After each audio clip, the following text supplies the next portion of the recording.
Hi, this is Dollar Day Trader, my trading recap for Thursday, January 23rd, 2020. So today I traded three stocks. One of them, only one was live, and that was KRTX, which was, looking at the daily chart here, it was like it was gapping down and throughout the day went up. And this is an interesting stock. I actually forgot about this one. This is a stock that back in November went parabolic. Went from $32, $34, all the way up to $94. I can't believe I forgot this stock. I don't believe I traded that day on that stock. And this was a low float stock. It is a low float stock, so it was a little volatile. I normally don't trade low floats, but it did catch on my scanners list, and I did see a good setup. So I took the trade, but I just wanted to call that out because that was like, oh yeah, that was a stock that went parabolic a couple months ago. So anyway, this is my live trade. I only did a few share size. I think I did like 10 shares short.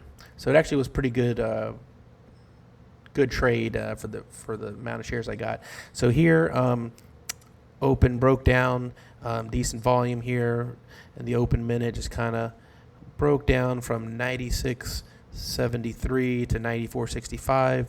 It kind of pulled back, looking like a reverse ABCD pattern, ABCD. Went for the short here. Really, my stop loss was around VWAP and just kind of broke down. So I took the short around 95.23 and covered at 94.60, 94.40, and then 93.95. And that was pretty much it for my live trading. And I did a couple other trades on Sim with some larger share size. Next stock I traded was Beyond, which I feel like I've been trading pretty often lately. So here, looking at the daily, it was slightly gapping down. So we had that going for us here. Looking at the 1 minute candle, decent volume here. It looked like it was going to go potentially break up to the upside here. And then it reached a certain pinnacle around 120 and just came down and then kind of waterfall down here. I got in later, so what I noticed here, I saw a potential reversal, and this is really the indicator here, this long extended wick with some decent volume that showed that the price tried to pull down and rejected it. So a better entry probably would have been this previous minute candle, but I got in here around 115.89, which is, or 85-ish, which is pretty good. It's right underneath a significant even number, which a lot of people seem to want to sell at that price. So looking at level twos. So like I said, got in around 115 as 85, sold at 116.19, all the way up to like 116.77. I sold my last few shares. I really probably prematurely was waiting for like break even, and I probably sold it about 20 cents, a little too early. And you see here I missed some upside, which would have been nice to get it at 115.85 all the way up to like 118. But, it was okay. It was a decent trade. I at least thought I was respecting and having decent risk management, a little too conservative in this case. So, and then the last stock I traded was TER, which actually happened a little before my Beyond trade. So no, not in particular order. So here, I saw kind of the reverse. So we saw on Beyond. Beyond here we see this extended wick showing that it wasn't going to go down any further. So I took the long. With TER, kind of the opposite. I saw this extended wick to the upside, which led me to believe that this had potential for a good short sale.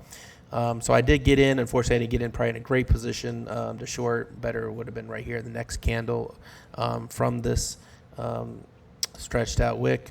So I got in here around 80.31. I quickly covered up to like 80.10, 80.16, 80.16, probably all the way down to 80. And then it just kind of reversed. I actually missed of some of my break even though. So I gave back some of my sim profits, if you will. And then went upside here, and then it was just like a double, and then it created like a double top.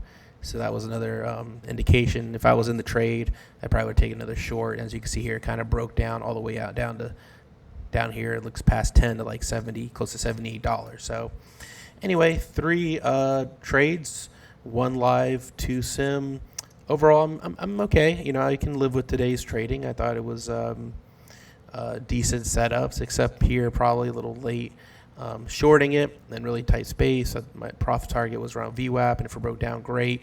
But there's always a potential, of course, for retracement to go back. Then once people see this double bottom, then you have a little extra confirmation that it's really going to sell down. So, but decent risk management here, just slightly some slippage on TER. So that's my trading recap for today. Tomorrow, unfortunately, I do have some appointments or some meetings, so I may trade later, maybe 9:45, 10. So I'm going to miss the open. And as you see, a lot of my trades, I'm pretty much done by 9:45, 9:50. But I might not get started till that time. So we'll see. I'll just try to be extra conservative because Fridays are tricky in general due to volume and just me in general for some reason. Maybe it's a psychological thing. I just don't really trade well on Fridays. So I'm going to play it pretty conservative. Maybe I might just do sim or very small share size like today, 10, 5 shares, whatever it may be for live until I'm ready to go into more increasing my risk for live trading maybe in a month or two. But definitely not wrong. Don't feel wrong taking it conservatively and taking my time and just kind of just perfecting setups and whatnot. And also read level 2s and time and sales, etc. So hope everyone else had a good trading day and stayed green, and I'll talk to you tomorrow.